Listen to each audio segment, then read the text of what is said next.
From the Museum of Broadcast Communications on the Radio Misfits Podcast Network, this is Lozano and Friends. Another episode!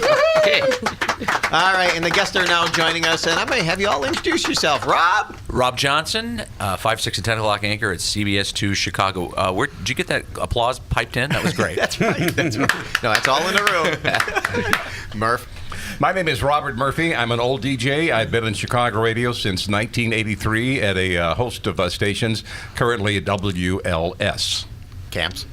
And I am Camps, a TV geek and a former intern for Mr. Robert Murphy. Oh, very good. Very good. Then, of course, we have the usual crew in the room with us. Well, first of all, Rob, welcome back. Camps, welcome back. Thank Murph, you. This is your first time. My first time. I'm a virgin, and it's also this is like my first podcast, so be gentle with Well, me. we're very happy to pop your cherry. Yeah, thank you, Evie. Whoa. You know, we walked in, welcome. he said, "You must know where we're going." And I said, "Yes, we're going to the 3rd floor," which, of course, was the wrong floor. So We saw some great exhibits, so it was terrific. You can see the Bozo exhibit, the media And Murph said that he looked at all the radios coming in, and he's pretty sure he's had most of them. I've owned most of those little big, like plastic AM-only radios that we went past. I like the old round arch one. Oh, those are great. It's one of my Those favorites. are cool, Yeah.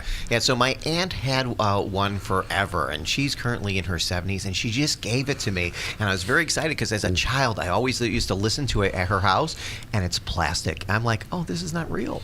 I went, this is like from the 70s. Cool. That's a beauty, though. It looks great. And I think if you turn it on, Wally Phillips still comes out of there.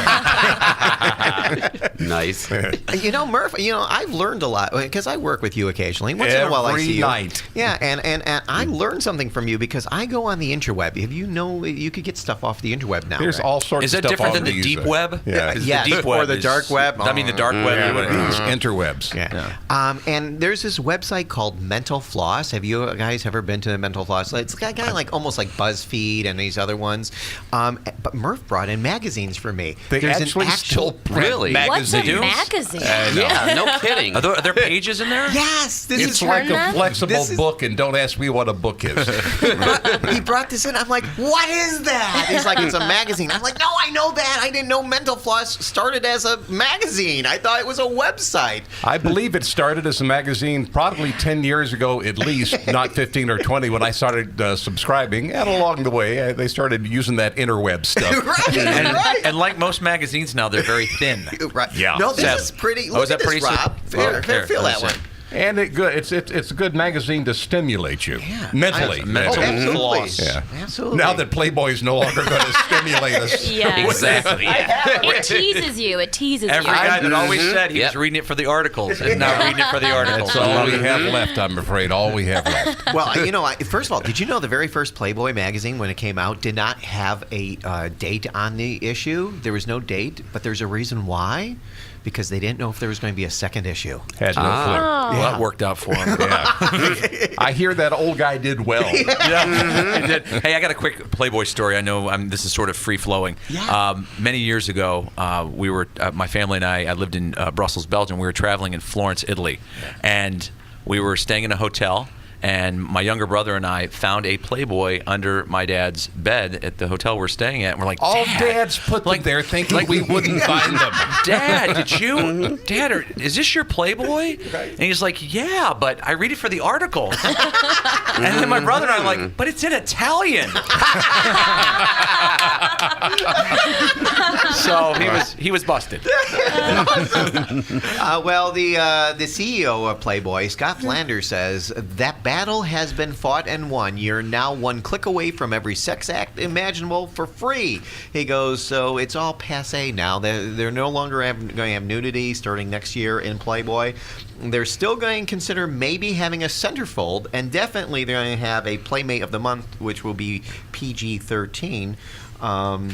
But So she'll be wearing turtleneck then on the front cover? who are they gearing this to? Are they trying to maybe compete with like FHM and Right, stuff like that? Maxim, yeah. Maxim. Yeah. But didn't you guys hear that they're online? A year ago. A year ago. It's gone way up, like fourfold. Once they get rid of 4 the million nudity. to 16 million? Right, and a younger audience. So obviously that's the future of that platform. So Just put your clothes back on. right. Put it back on. Well, Colbert did a joke the other day saying that they're after a younger audience, and the younger audience responds by saying, "What is Playboy and what is a magazine?" Yes. You know. That was a coming of age and a passing of a time for me in Playboy when the Playboy Playmates, who had always been what I aspired to, because I was 12 when I saw them. I found my dad's under the bed. Of but all course, of a under the sudden, bed. you start noticing that they're a little bit younger than you. Yeah, you're And right. then time goes on, they're very younger than you. Yeah. And then They may be your look like grandkids. your niece's friend. Absolutely. Or it may be your niece, for that matter.